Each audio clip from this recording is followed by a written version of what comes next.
Welcome, everyone, to the Nerd Journey Podcast, episode number 27. We're going to be joining you every week to talk IT career, news, and opinions based on our points of view. I'm your host, John White, at VJourneyman on Twitter, joined by my co-host, Nick Cordy, at NetworkNerd_. Hey, Nick, how's it going? I'm back, John. Back to feeling like a human again. I want to make sure our listeners know that we're both VMware solution engineers looking to bring you the career advice we wish we'd been given earlier in our careers. We hope our discussions will be relevant across disciplines and remain timeless. If you're enjoying our content, please drop us a positive review on Apple Podcasts or wherever you subscribe. And if you want to get in touch with us, tweet or DM at Nerd Journey. Ultimately, we're just two nerds on a journey. A journey to virtual enlightenment. So let's take a trip. Awesome, Nick. This week we have a really fascinating interview. It's with Ramzi Marjaba, and he is the host of the We the Sales Engineers podcast. It's a pretty amazing resource for those of you who are already in the business, or for those who are maybe in IT ops like our audience who maybe want to break into the business of being a sales engineer, systems engineer, solution engineer, whatever you happen to call it. We happen to be recent guests. This is about a month ago on episode 41, new and experienced perspective of sales engineering. And I should point out that on this interview that I had to fly solo, as you were pretty sick. I was over being sick and you were in the middle of it, right? So I guess now we know where you draw the line. Hacking up along on mic, something you didn't want to do. Yeah, you can only mute yourself so often before people can't understand you, and I really couldn't think clear enough to formulate a sentence, so it was probably better that way. But I have to say, man, I really like the way Ramzi interviews people. He's really good at asking questions and giving feedback in the same breath. He's a really smart dude. And I would say to listeners out there, if you haven't met Ramzi or listened to his stuff, he's built a great body of work. I mean, he's built an entire community behind him of things just for sales engineers. And even though it's catering more toward the SE demographic and the sales process, pretty much anybody under the umbrella, under the IT or technology umbrella, can benefit from the lessons that his guests are sharing with us. Don't you think? Yeah, I totally agree. In fact, I think that if you are in IT operations and are in any position in the purchasing chain of any of the tools that you actually use, if you influence purchasing, if you have a budget and you purchase products, it always behooves you to understand what the sales process looks like from the other side. And a lot of times you're going to be dealing with salespeople, but also you're going to be dealing with sales engineers. And it always makes sense to know the mindset of the person that's sitting across the table from you, to have empathy for what it is that they're trying to accomplish, and to best have that, interaction. So both of your, goals are aligned. But you don't know what their goals are unless you listen to what it is they're going through. So it's a really, really good listen. Just real quick. So you totally made me think of a line from The Last Samurai with Tom Cruise where Chow Yun-Fat says his goal is to know his enemy. That sounds so much like what we're trying to do here when you're talking about the purchasing person. Yeah. It's interesting because, traditionally purchasing and sales are, looked upon as like, across the table instead of, having mutual goals, and the entire process, looks and feels adversarial instead of collaborative. And I think that's maybe a problem, right? So maybe if he can help get away from that, and we can chip in on that process, then hopefully, we'll be doing the world a benefit, right? It's all about education. Yeah. Now I'm wondering if Chow Yun-Fat was actually in that movie, because I don't remember him in it, but regardless. Check it out, man. We'll put a link in the show notes. Okay. Of the clip. All right. one of the things that one of my immediate reactions was, when I started listening to the podcast was, oh, he's doing the podcast that I didn't have the courage to do. Right. I was like, when we were coming up with like a thesis idea for this podcast, I was like, well, we're sales engineers, solution engineers, systems engineers, the titles changed over time, but, really, what is it that, um, we can bring to the table? Do we want to build a community of other SEs, or should we focus on career development for people to hopefully build a path to better jobs? And one of the things that I think you'll probably notice over and over again is that we are using our SE roles and the paths that we took as kind of a model because it's what we know personally and it's who we know, right? So just looking back, I go, maybe I just didn't have the courage to say, well, why don't we just go all in on just being all about the SE business and getting better at that and interviewing people and becoming better at the job. Yeah, I don't know. Oh, and another thing, I just wanted to talk briefly. He recommended a great book during the interview, which I wanted to talk about, just very briefly before we get into it. Whoa, hang on now, John. This is not the Cliff Notes version of the interview here. People came to listen to hear the whole thing, so maybe we should give them that opportunity. Okay. Good point. Good point. Rather than me going on and on about it, setting context and then talking about the content, yeah, let's go directly to the interview. So here it is, our interview with Ramzi Marjaba.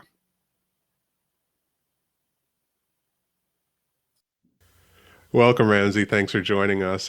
Can you start off by telling us your position and what you do today? We can talk about your journey, how you got there later on. Sure thing. Well, I'm happy to be here. I've been a fan of your show.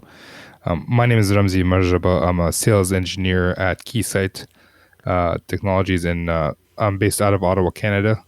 And I focus on selling test equipment for networking gear. So, I help people test routers, LTE, EPC core stuff, and security, mainly.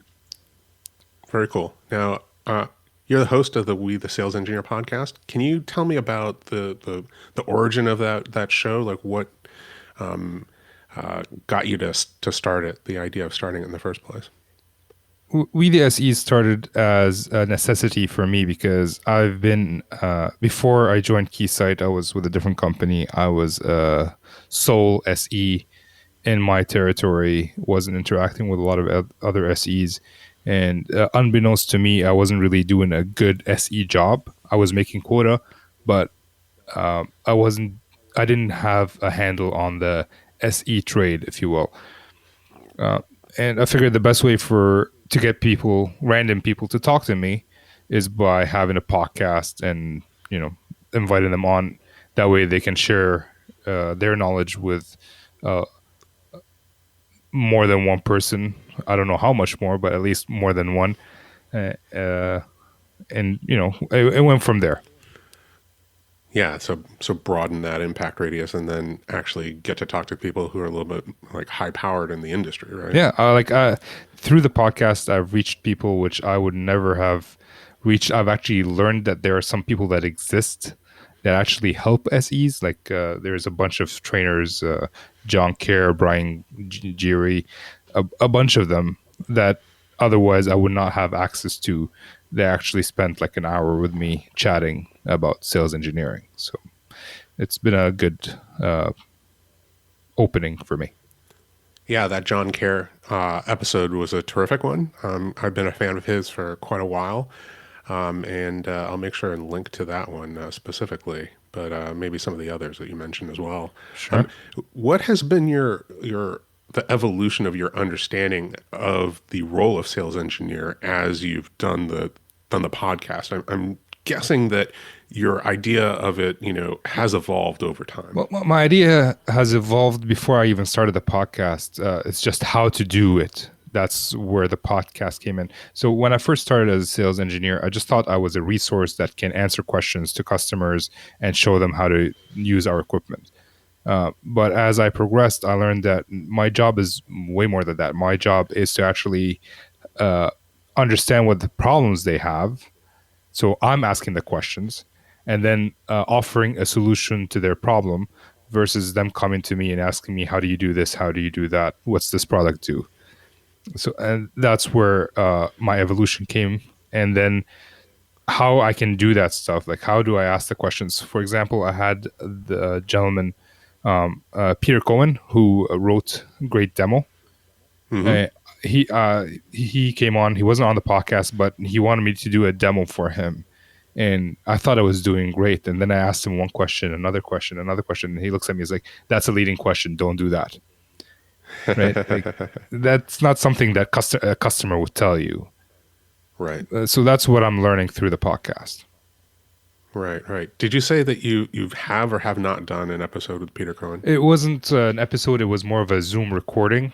Okay. Where I did the demo. I recorded it. So I basically recorded myself doing a demo to Peter and have him critique me. I haven't had the chance to edit it and so that I can put it on YouTube or whatever, or make it into a podcast, but it is in the works and hopefully I'll get to it this year. But we'll see how that goes. But yeah, he was very generous in his time. He's even willing to do a podcast if I find that the YouTube recording isn't good enough. Because, you know, when you see something visually and then you talk about it, or you put the audio in a podcast format, I'm going to say, look here, look there. People will not understand what I'm saying. So I'm going to look at that, see if I can actually make it into a coherent podcast. If not, he's happy to join me again for a podcast. Nice, yeah. His stuff definitely does have visual cues involved, and it is a big part of his philosophy, even, right? I agree. To shorten things, and you know, he does motions and moves things around with his hands, and he uses props even. Well, and it's really smart guy. The simplest thing that he did on the podcast, or like not on the podcast, when I was doing the YouTube video, was he told me, take your mouse, take it to the edge of your screen, ask if someone can see it, or the viewer can see it. Yes, then move it to the other end of the screen. So you just created a frame for your viewer to actually look, and you made sure that he actually sees. You don't just say, hey, can you see my screen? Because almost everybody would say, yeah, sure. But not the edges. So that was a good tip, and I wanted to share it. Yeah. Amazing. So you talked about this, you know, this evolution that you've understood about how to do it. Like, how does that fit in within the sales organization that you've maybe more than one that you've been in? Do you see that role like changing from organization to organization? Like, how does that fit in? How do you integrate with those salespeople? I think the role, the SE can make of the role whatever he wants. There is a job description that they're attached to it. For example, in my previous company, I was just pre-sales. I didn't do I should not have done any post-sales work, although I wanted to do that to build a relationship with the customer. But in general, that was not part of my job description. In the new company, pre-sales engineers also do post-sales. So the job description changed. But as an SE, you provide more value, I believe, if you have some skills that overlap with the account manager. In terms of asking the right questions, in terms of finding new leads, in terms of getting updates on opportunities. You know, a lot of customers are more willing to give you updates than they're willing to give the account managers, depending on the relationship that you've built with them. So it's that relationship building. Yeah. Those are the types of skills that you need to that overlap with account managers, right? Yeah, asking the right questions. So the account manager has his own set of questions that he should be able to ask. And when it comes to technology, SEs should build their own set of questions. They might overlap a little bit with the account manager. It's just the way we ask the questions. That could be a skill that could be used by account managers and SEs. Yeah, that makes sense to me. I totally understand that. Is there a way that, like, you look back upon what you've done now with kind of 2020 hindsight that you could have maybe acquired those skills and filled those gaps, even recognize the gaps were there a little bit earlier or faster? It's tough because I was the only SE in my territory. It was hard to understand, and like my role models Like the only person I had to look up to learn from was my experienced account manager, and all he did was pray and pray. So it really wasn't a good lead. What I should have done possibly was ask my manager to shadow SEs that he knows are good at what they do. Because I'm far, or at least attend some WebExes or Zooms, whatever you guys use, to listen in on discovery calls and demos, just to understand what they do. What I came in and I didn't have a mentor. My mentor quit 2 months after I started. I had nothing to do with it. It was his choice. And Likely story. yeah, that's my story, and I'm sticking to it. So I didn't really have anybody to lead me in the right direction, and I did not take ownership of developing my skills. I was so much in a hurry to learn the technology and the product that I forgot about the SE skills, which is kind of half of your job. So, yep. And actually in the title, right? Well, it depends which company you work for, but yes, most companies it's sales engineer. Right. Now, what about that? Let's maybe take a step back and talk about the journey. Like, were you a customer of the technology that you first became an SE for? What was your background heading into that?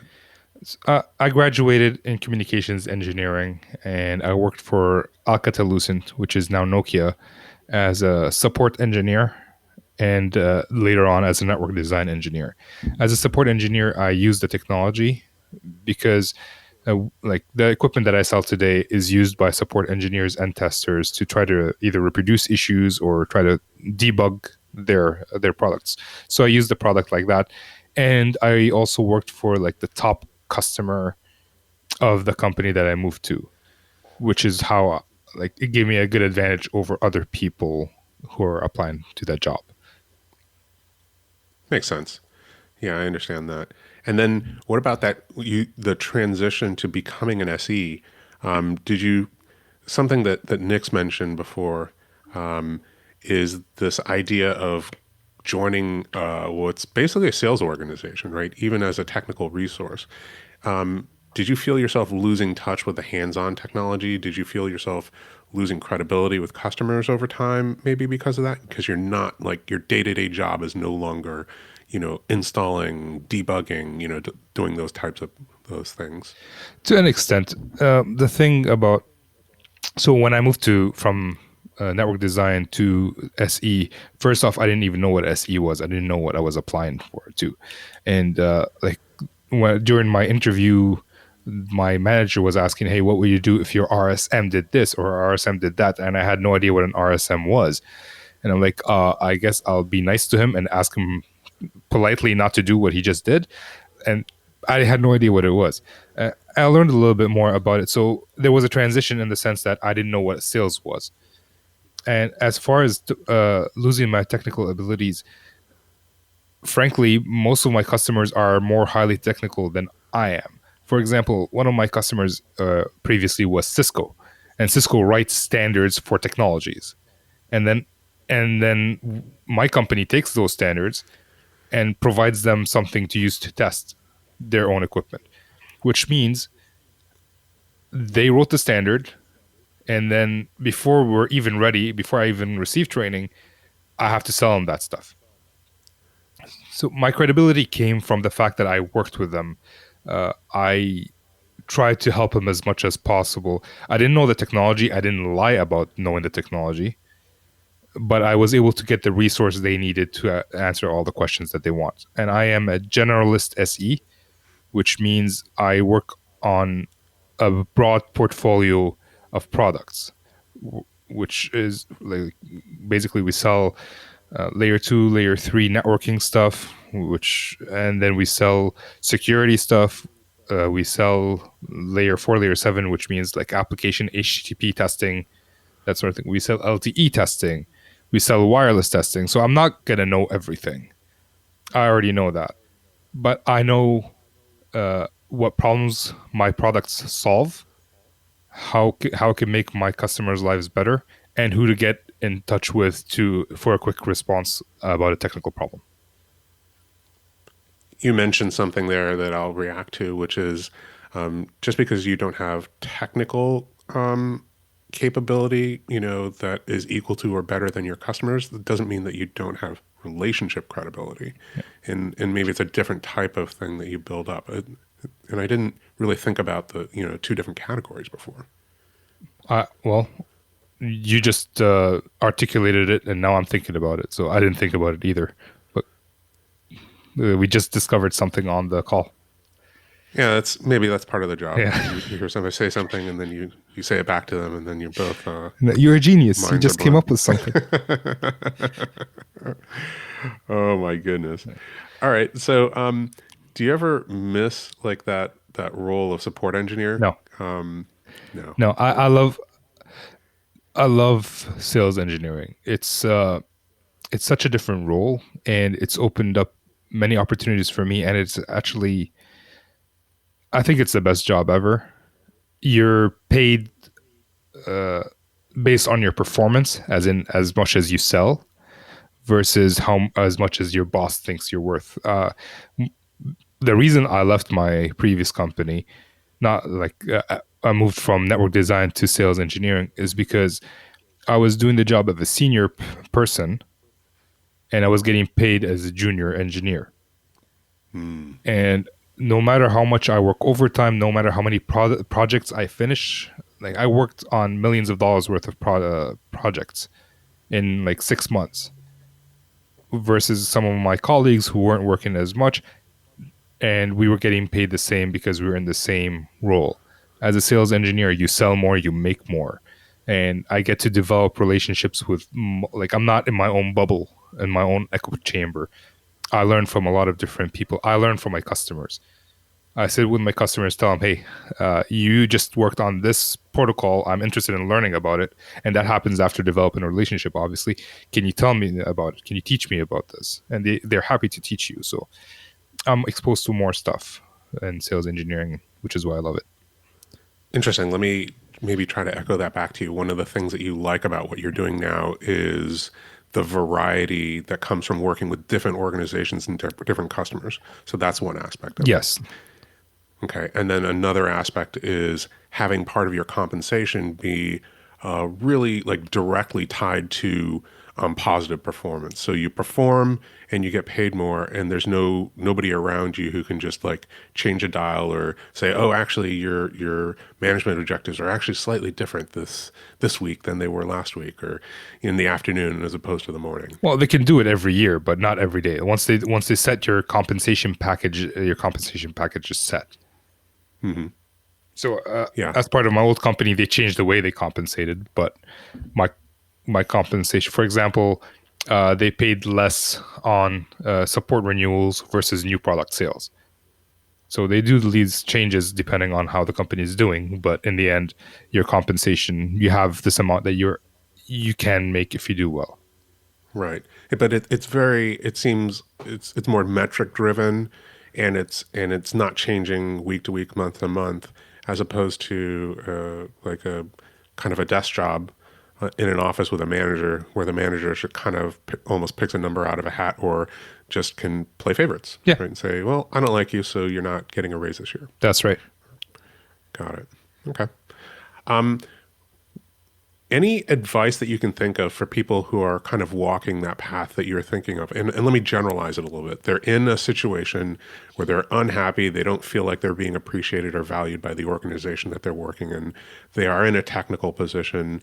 They have like some prerequisites maybe to be an SE, but, or to just get a different role, right? They're ambitious. They want to change. What are the things that the pieces of advice that you can offer them that would maybe kind of stimulate them to actually do those things? All right. How much time do we have? We have as much time as you want to boil that down to. All right. Well, the first thing, I hope that you start looking for a new job before you're very unhappy with your current job. But let's say you are currently unhappy with your job. Step number 1, fix up your resume, meet new people, start applying to jobs that you think are interesting. If you don't know what jobs are interested out there, talk to people. connect with people on LinkedIn, go on Reddit, check out websites, do some research. The thing is that finding a new job takes time, and you're going to have to really apply to like dozens, if not more, jobs online or through people you know to find the job that you want. So my advice is, within your current job, while you're applying to new jobs, do something that you would enjoy that's extracurricular. As in, if you're in support like I was, and your job is to support customers, you want to move to a sales engineering job, and part of it is presentation, start doing presentations or training to your team, something that you enjoy doing. Or start setting up like whatever, like once a week during lunch hour, like a demo where you can, something that you can learn. One, you're taking initiative, which means you're going to do, hopefully, you're going to be recognized better in your current role by your current manager. Two, you're practicing on your skills, whichever are needed for your new job. Third, you're not hating your job. So that's the main advice I would give for your current job, and then apply to as many positions as possible. Whether you, here's another advice. People don't practice interviewing. We do interviews maybe once every 3 years if we're not job hopping, or once every 10 years, some people. Right. So even if there's a job you don't like, apply to it. Because worst comes to worst, you'll get an interview and you'll practice doing your interview. When you practice doing your interview, be respectful to the other person, obviously. So that way you can build a relationship with the other person, the person interviewing you, and you're practicing your interviewing skills, practicing your interviewing skills. And if you get the job, you can politely decline it, or you might actually like it and take it. And it can prepare you for your next interview with the company that you want to work for. Right. I think that's good enough. Yeah. What do you think about that process of distinguishing between a company that you don't want to work for and a company that you do want to work for? Is there a process that you've personally gone through to identify the types of companies or the types of roles that you would want? Well, there are some companies that like the technology is not interesting to me. So I know ahead of time that maybe I don't want to work for that company. But I applied to a few companies. I even got to the final like interviews, and I started enjoying talking to people there. So I almost changed my mind. It's just technologically I wasn't a good fit, which they recognized and I recognized, and we parted ways amicably. There are others where I found out during the process of the interview that I don't want to work for these guys. I just did 9 interviews with them, and I'm no closer to knowing if I am getting the job or not. So if I ever ask for a raise, how long will that take? Right. I use your gut feeling. To, if there's something interesting, go for it. If it's not interesting, still apply. Just know that you might not want to take the job. You have to politely decline. Right. This actually just popped into my mind, and one thing I've noticed is that I advise people to judge their interview process and the way that human resources treats them and the hiring manager treats them in that initial selection process as an indicator of the culture of the company and how they're going to be treated on the team, which is, I think, something that you just referenced. Is that, like, how fair do you think that actually is? The only reason I ask is, as I think about it, I think a lot of like recruiters are maybe contractors that are just getting paid on, placements, and hiring managers, don't necessarily have, 100% of their attention to focus on, the, people acquisition, even though that maybe should be a major part of their job. I don't know how fair that is. I advocate, judging companies that way, but I'm not sure how fair it is. I think it's fair. I bypassed the recruiter.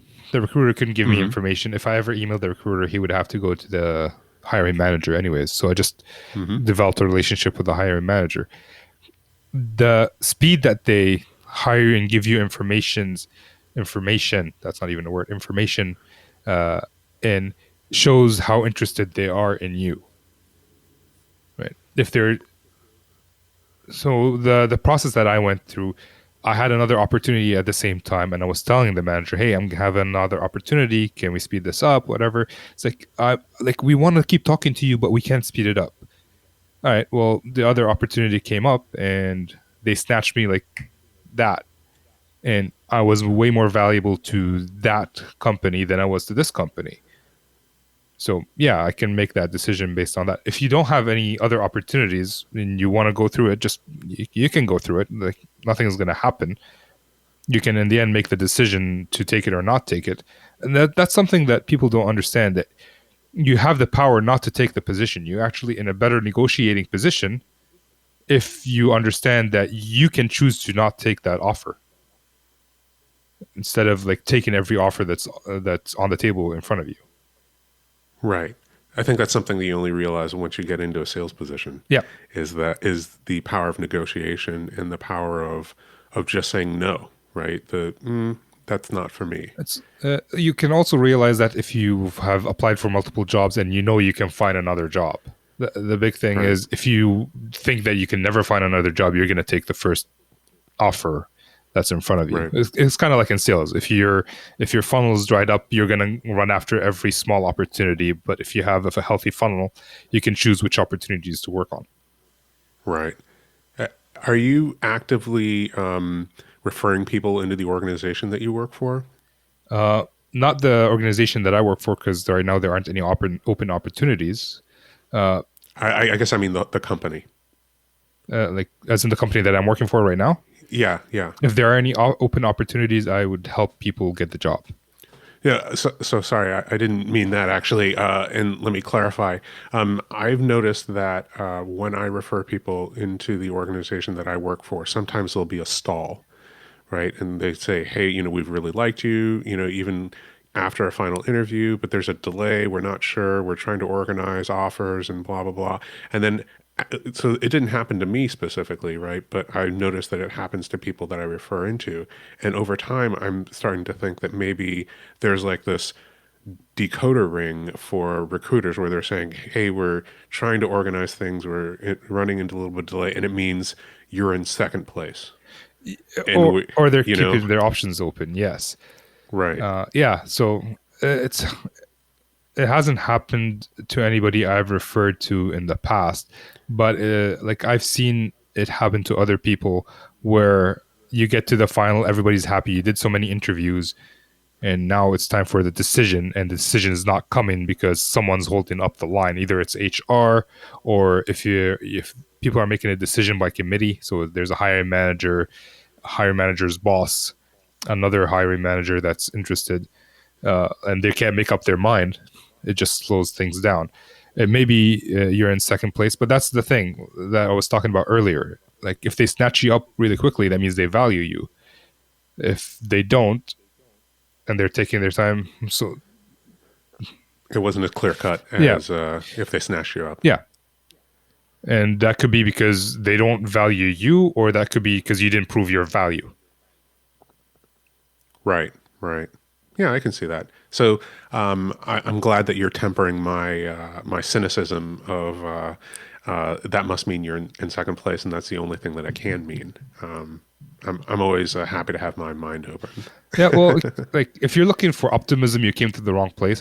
But it's I'm more of a pragmatic person, so it could be that you're in second place. It could be that they're just slow. Right. And the best way to do it is to keep in touch with the hiring manager. There's nothing wrong with following up with the hiring manager, and because you need to know where you stand, and if there's something else out there that you want to work on, you have the right to work on that at the same time. As a matter of fact, you should be working on another opportunity before you close the first one. Right. Like you actually don't work for them. They're not paying you anything, and you don't actually have an obligation to them except to be professional and prompt in your personal replies, right? Exactly. Well said. Yeah. Yeah, that makes absolute sense. So what does a career arc as an SE look like for you, and from your vantage point? Oh boy. Is there a path that is that you leave, the SE ranks? Is there a technical path for you, an individual contributor path? Do you only have the ability to go into management to get better? Are you talking about me personally or SEs in general? Either, both. So I like sales engineering. I like the skills. I also like helping people, coaching people become sales engineers. So for me personally, I can either become an SE coach or I can become an SE manager or a team lead where I can help other SEs. As for SEs in general, most of the SEs I know remain SEs for the remainder of their lives. They just enjoy it that much. Some folks who are more driven and like want to make more money, move into sales, which may or may not backfire. SE management, as I mentioned, is always a possibility. People have told me that people can go into product management, but in my experience, product managers get paid less than SEs. Excuse me. They get paid less than SEs. So if you're willing to take a pay cut and work on a product that you enjoy, that's an option. I've never seen it happen. I've only heard of one person to do it, but then he became the VP of product management, so it's not really a pay cut. No, he was able to find his way up, like down Right. and up, like through a valley and back up the hill. So Right. That makes sense. When you say you said something interesting, which was something I've done before, which is like decomposing what it is that I'm looking for outside of a role and into a set of activities that I enjoy. So you enjoy coaching other SEs. Now, the next step in that is kind of what are the roles that I can do in the future where I can continue to do that and maybe even have that be part of my compensation. Like SE manager might seem to be an obvious thing, but there are, non-obvious places to keep on doing that.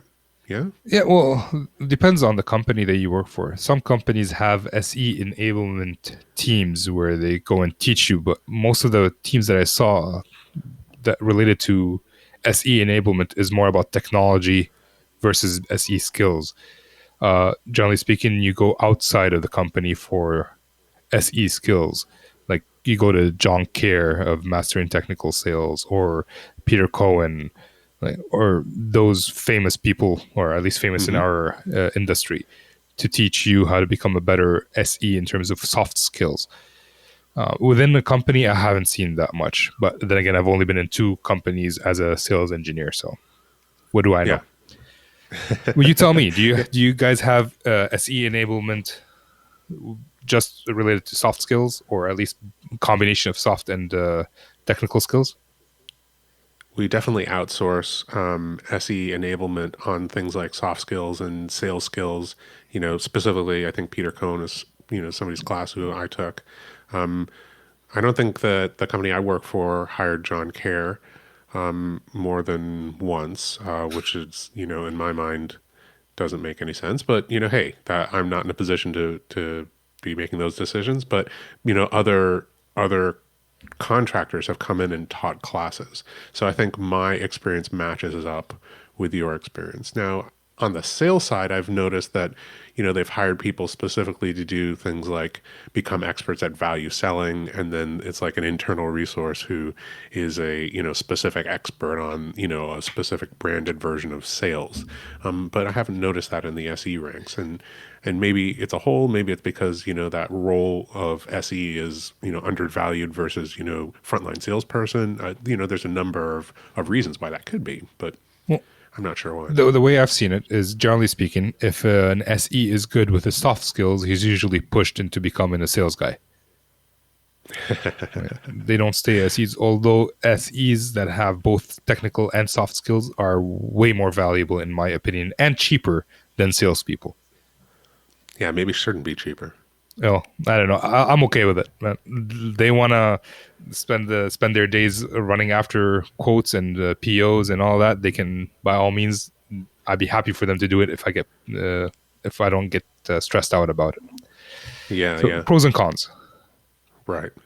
Have you had an evolution on your appreciation of the distinction between, frontline salesperson and an SE partner? There's a kind of a trope that I notice in the SE industry, which is, why do we even have salespeople? Like I could do that. Not that I agree with that. Yeah. It's just something I've heard. So I was in that boat where I can do it, to the point where my sales guy was no longer my sales guy, and I decided I will do it, and I did it for 4 months, and I hated it, and I went back to being an SE. So I do have an appreciation. It's there are things that happen that SEs do not see. How many times has this happened to you? I don't know if it's actually happened, but how many times where you show up to a meeting, the sales guy introduces himself, and then sits back and you ask all the questions. Right. So this is what we see. And then we leave, we say, oh, that guy didn't do anything, and we complain about it. And then all of a sudden a PO shows up in our inbox as if it magically happened. No, like the sales guy, sure, he wasn't the best guy in the meeting, but he followed up after. He worked hard to get that PO. It doesn't just magically appear. Someone has to work for it. Yeah, and it's also kind of a magical skill sometimes to get the right person in the meeting with, right? Yeah. They identified the person who had the problem, aligned the solution that you're representing with the problem that that company and that person specifically has, figured out that that person had the signing ability to get that done, and then got you into that meeting. And then, sure, maybe you're right, they weren't the best at introducing and setting context and things like that, but all of those behind the scenes skills, that hustle is something that I don't necessarily want to do. Yeah, I definitely don't want to do it. I don't want to be calling customers. So here's the story. When I was the sales guy for like that short 4-month period, at the end of the quarter, I had like 3 POs lined up that I'm going to receive that day. And I received 2 of them the day, like, let's say the quarter ends on the 31st. I got 2 of them on the 30th. So on the 31st, I called up my customer at 9 o'clock. Like, hey man, we're still on? This is happening. Remember, the offer ends by the end of, like, by tomorrow or at the strike of midnight. And he's like, yeah, we're on. I'll get it to you by noon.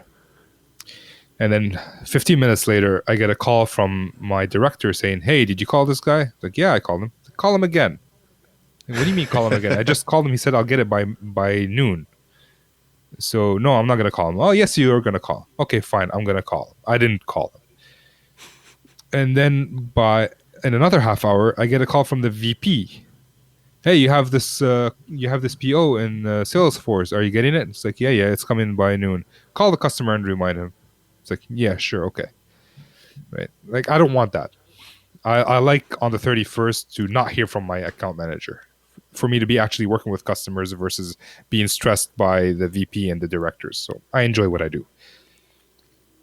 That's funny. It just reminds me of something I tell all my account execs that I've ever worked with in the last 2 weeks of the quarter. I'll say, hey, you're not going to hear from me.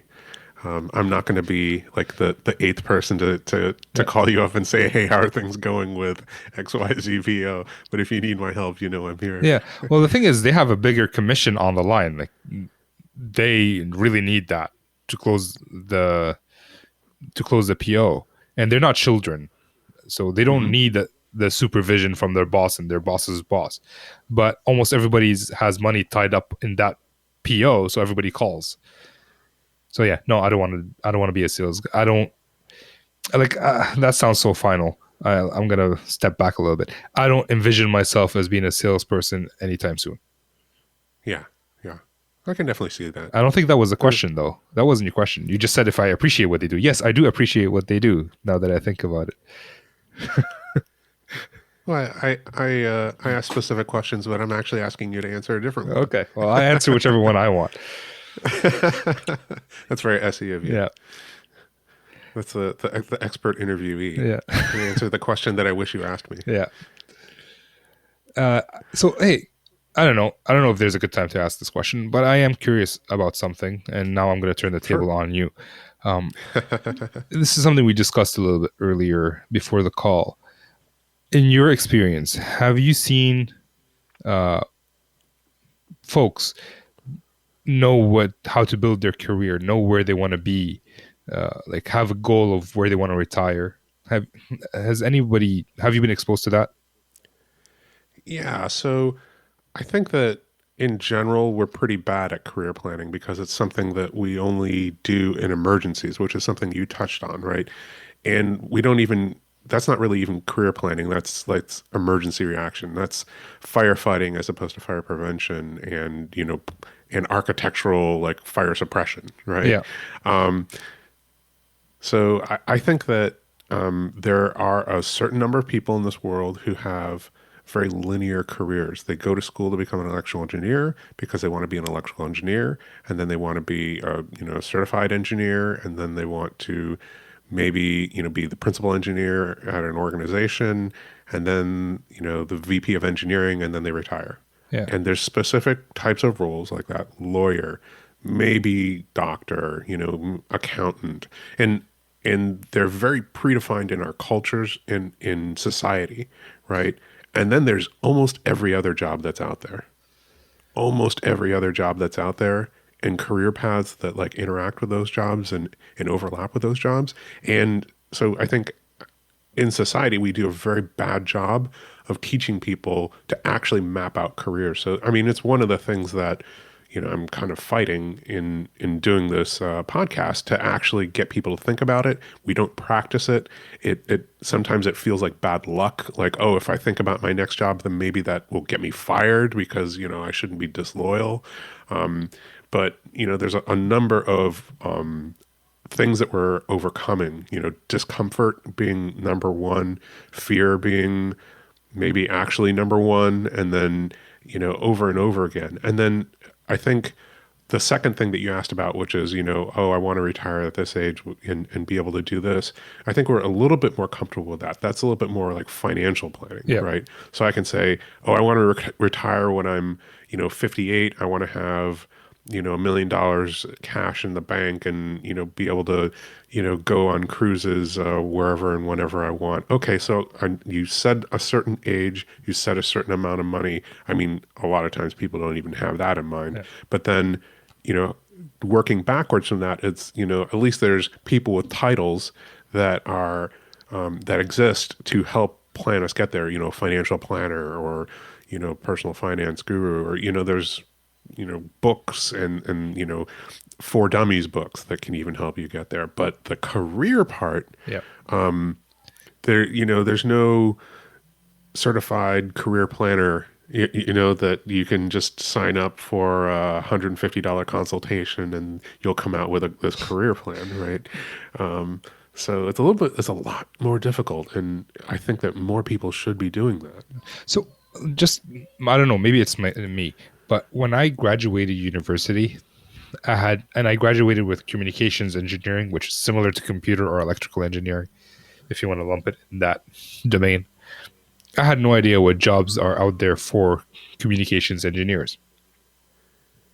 All I know that I did my internship was in software design. So I figured I'm going to be a software designer when I graduate. I didn't know there was product verification. I didn't know there was support. I didn't know there was network design. I didn't know what an SE was. I didn't know what they existed. I didn't know that I could work in operations. There are so many options that no one tells you about graduating university. And then once you get your first job, you're not even thinking about what your next job is. And I think managers I think good managers do whatever it takes to help you achieve the career you want. Like if they're expecting an engineer to work in that role for 20 years, then I don't know, maybe in this day and age, they're sadly mistaken. So it's Delusional is the right word, I think. It's in their best interest to train their engineers to whatever next step that they're going to do, because if they're doing that, the engineer is going to, while the engineer is working for that boss, he's going to do whatever it takes because he knows that boss has his best interest in mind as well. So I don't know, like, I think in that specific example that you talked about, that can come from like a positive company culture, right? Where we know that the people that we're hiring are in high demand and they're high achievers, and the chance that they're going to do, maybe what they're doing for like 7 straight years isn't that great, doing the exact same thing over and over again every single day. So what we need to do is to coach them in their careers and think about what it is that they want to do within our organization and point out a career path that they can have within our organization, if that means changing roles and responsibilities. And at least we get to retain this talent, which we recruited at really high expense, right? And if it's a lot easier to recruit somebody from inside the company than it is to go outside the company and recruit them. So if they stay, then we haven't lost the investment in them, and that's positive culture. But Yeah. not everybody has that. So I haven't seen that specific thing. Like, for example, a story, the first job I was in, almost 6 people left the team that I used to work for around the same time. And every time one of us left, the manager was surprised.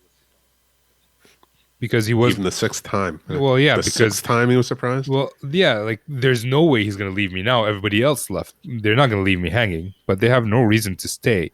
Whereas if he helped them get their next job, like by providing training or giving them opportunity to get exposed to that job, I think he would have an idea of when they're about to leave, and he would actually have them help train the next person to take their position versus leaving them high and dry. Sure, I'll give you a 2-week notice. 2 weeks not going to train anybody to do anything. And maybe I'm just like talking theoretical or like in a utopia, but that's how I see it, and that's how I wish I was treated when I was when I'm still working. Well, I think, I happen to work for a company where that's exactly what happened to me. My example, not yours, where, I think as I was coming on, the people were like, well, do you want to do this for 5 years? Do you want to do this for 7 years? Once you're inside, we want you to know that, there's a number of branching opportunities for you to accomplish and a different number of paths for you to walk within this organization. You don't have to do this one job forever. And then even once we have you have the job, here's this technical path. You don't have to become a manager. You can be, I got hired as an SE, and then I made senior SE, right? But it didn't end there. It was like, okay, you can, as long as you have, I think Chad Sakich, who's works for Pivotal now, I heard him talk about this inside Dell EMC or EMC at the time. It's like, if you have the impact radius that a manager has in the industry, then maybe we should have a role for you that gets paid like a manager. And if you have the impact radius that a director has, then maybe we should have a title and a way to validate that that is the case, and then pay you like a director. And then the same thing if you're a VP, right? So we have SEs within our organization who speak at our annual conferences, speak at the Dell conference, speak at the AWS conference, who tour and are nerd famous is what I call it, and have this huge impact in the industry, but they're not managers or individual contributors. But in our HR system, we have policies that say, hey, you cannot book a first class ticket domestically unless you're a VP or a principal SE. Or principal. Yeah. You have a principal in your title, right? Oh, so that's nice. Yeah. So in like, you mentioned that they talked to you when you came in about the different paths. How many touch points have you had with your manager about your next steps or what you're doing right now, if you're happy or not? Yeah. I would say at least once a quarter. Okay. And I had a manager who said, hey, in our one-on-ones, I want 40% of the content in any given month to be about your career path. Okay. So and I was like, well, what about the stuff that you need? And he was like, well, if I need something, I'll call you. But in our one-on-ones, I want it to be about the things that you need from me. Like he didn't say it in these words, but like the relationship power that I have with other managers and people within the organization that maybe I can lend you. Again, he didn't say it that way, but that's, I think, what he meant, or, discovery within organizations that you don't have insight into that I can maybe leverage, or my history with the customer that you are working on that maybe you don't know about. So all those things were things like, hey, we have a one-on-one every week, and it's really about me helping you problem solve, not about me telling you things to do. Nice. I like that because a lot of times one-on-ones are usually the boss giving you more work or less work, and then at the end it's like, hey, you have something to talk to me. But generally speaking, bosses give you work all the time. They're not waiting for that once a week or whatever the touch point is to give you that information. One-on-ones should be to alleviate any concerns that the employee Both has, sides have. Yeah. especially since the way I see it, the employee is the manager's customer. That's how the manager should see them. The manager should want to keep them happy. Unless they're doing a crappy job, then fire them. But if they're doing a good job, the manager's job is to keep the SE or the engineer happy so that he will continue to do a good job and not get disgruntled and then not move to a different position. Yeah. So I think, those touch points, it's difficult to be concrete about them. I think you're right about product management. I think in the past 5 years has become a lot more formalized role with specific backgrounds that people are looking for and specific career paths, like, oh, you need an MBA, and then you can be maybe product marketing manager for a while and help talk about pricing and packaging, and then you maybe get promoted into the product management role, and then maybe become a product line manager, and then a director of product management. Just this entire formalization that I didn't see even, like I said, 4 or 5 years ago. Yeah. I think it's a little bit harder to make that move now. I think that depends on the company as well. Sure. Like, Yeah. I haven't seen it in any of the companies that I've worked for. Oh, interesting. That's something to keep in mind. Sorry, I do have something to say about that. Just because you don't have a prerequisite doesn't mean you cannot apply for the job, because you may have other things that will make up for that. Frontline experience. Yeah, frontline experience, knowing how to talk to customer, knowing how to present so that the customer would buy versus train or just do the spray and pray. Mm-hmm. These are all things that you gain with experience, and doesn't matter if you have a piece of paper that says you have an MBA. The MBA will not teach you that. At least I don't think. I haven't done an MBA. I don't know. But yeah. I can totally agree with that. Anyway, I mean, I say that, thinking to myself, yeah, you're right. I just said, oh, I kind of disqualified myself from walking down that path because something that, if I were to counsel somebody else to apply for a job, I would say, hey, just because that's how they recruit doesn't mean that you shouldn't apply for it, because, they have like this ideal person in mind when they write the job description, right? And if you want to fulfill all the like checkpoints that are on the job description, there will never be a single SE, because almost every company wanted a senior SE with 10 years of experience, and there's only so much of us. And if nobody that doesn't have the experience applies to that, there will be no new SEs and will go extinct really soon. Very true. And I noticed that there's job descriptions and, it says senior SE, and really what the job description is for is somebody who's on the very upper edge of the range of senior SEs who might, be almost about to take the next step out to, whatever the next role or title is. And really, and it's too, and then the money that they're offering doesn't match the actual job description that we're talking about. So when I applied to my first job as a sales engineer, I did not have the qualifications that they were asking for. The major qualification that I had was that I worked with customers and I worked for their biggest customer. And that's how I got the job. Right. Even though they said they want 5 years of experience as a sales engineer. Yep. That is what I want. What I want is somebody who's already a sales engineer for my company that happens to be moving to the territory that I need covered. Yeah. Like just ship one of your own SEs from a different territory over here and then try to find an SE in that territory. Right. Oh, this guy was about to quit and move to Calgary, but now I have an SE opening in Calgary. So guess what? He's the ideal candidate. Congratulations. All right, Ramzi, before we wrap out, I'm going to turn the tables on you. I'm going to ask you a series of lightning round questions for the not so lightning round here in Nerd Journey. Okay. Is there a particular tool that you find especially useful in managing your career? In managing my career, a piece of paper, generally speaking. I like to write stuff down. So I sit down, I pretend to meditate for a few minutes, realize that I don't know how to do that, and I just start writing down some like ideas of what I want to be, like brainstorming, just a brain dump, and then choose like what looks most appealing to me based on the information that I know now. There isn't really a tool for job planning or like career planning, I don't think. If there is one, I'd love to know about it.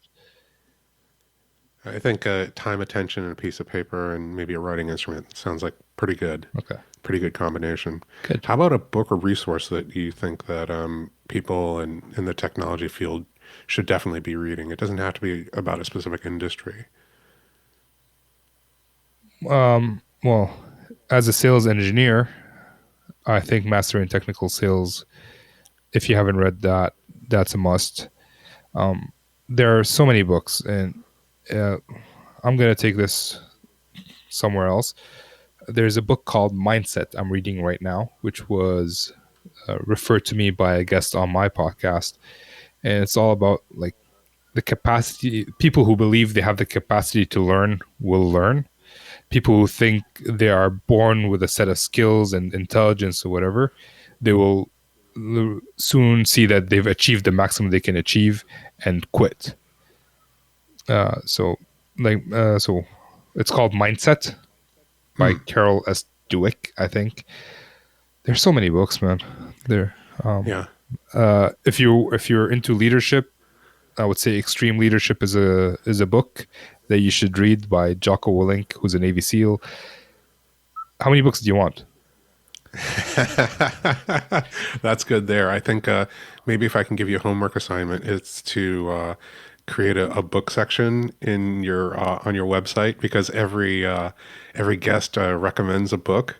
And then I think the last time I went to the website, I was like, oh, I'm sure he has like a section where every book recommendation that somebody gave out is listed, and there wasn't one. I don't have that. I don't have that, but I do have a book club with a list of 12 books that I'm reading over the year and sending out a book review at the end of the month. Ooh, okay, I'm joining. Well, you're joining anytime, man. Do you have any tips or tricks for time management that you could recommend? Write everything down on your calendar. Book time on your calendar. Make sure that it's there. Otherwise, your account manager will book over it if you work with account managers. But make sure you have a time. Like, let's say a customer emailed you a question. You don't have time to look into it right now. Book a time on your calendar to look into it. If you look into it, can't find the answer, and you want to send it out to the team or the product manager or whoever, send it out and then book a time on your calendar to follow up with that account manager.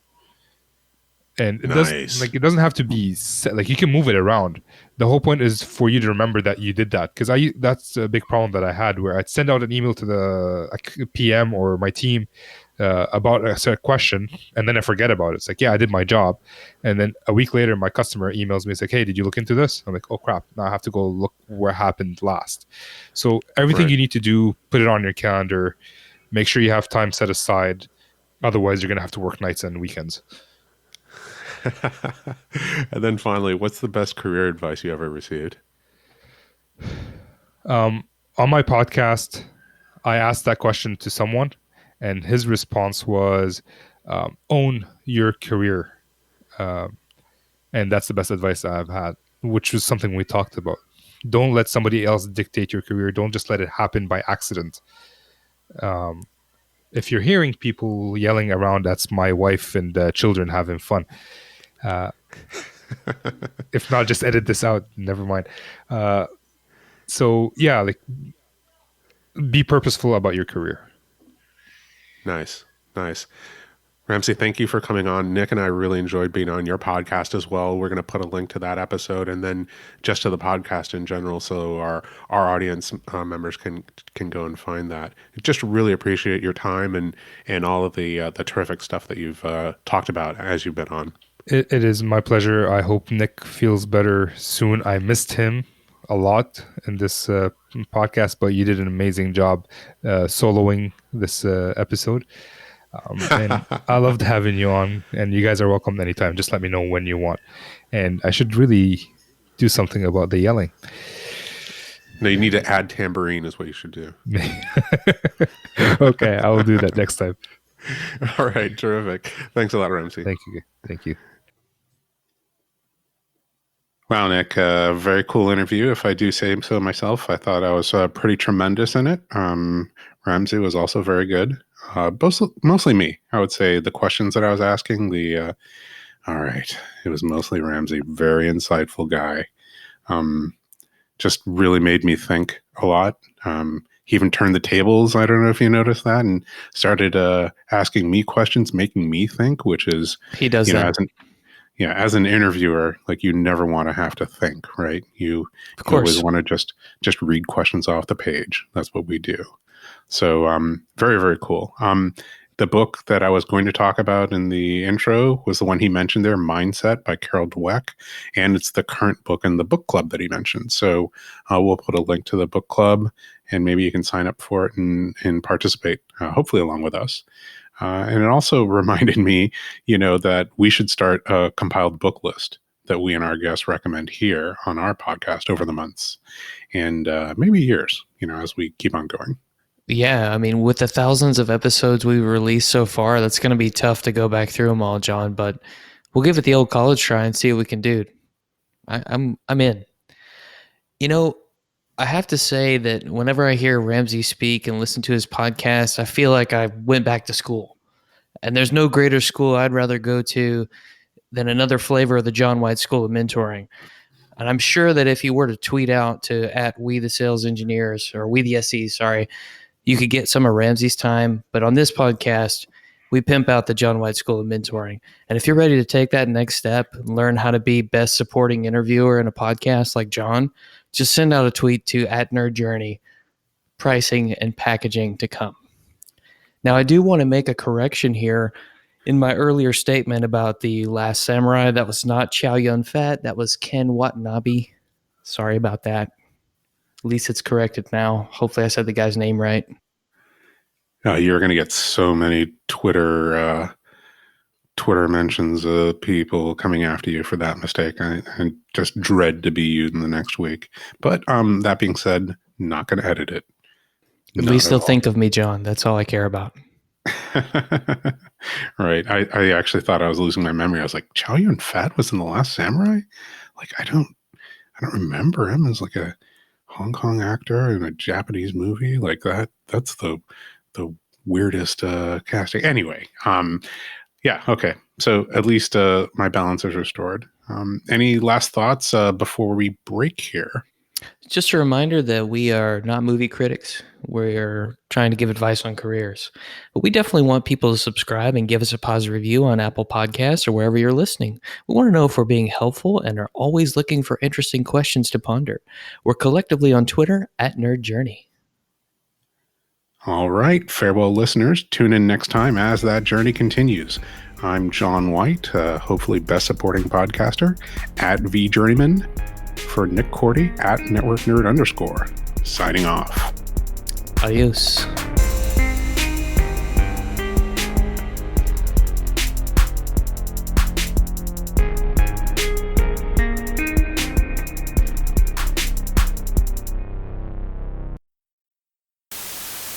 I said 3, 2, 1, and then I didn't actually. I said recording now. Like, I don't, not like 3, 2, 1, go. Right? Yeah, well, it works. I knew what you were saying.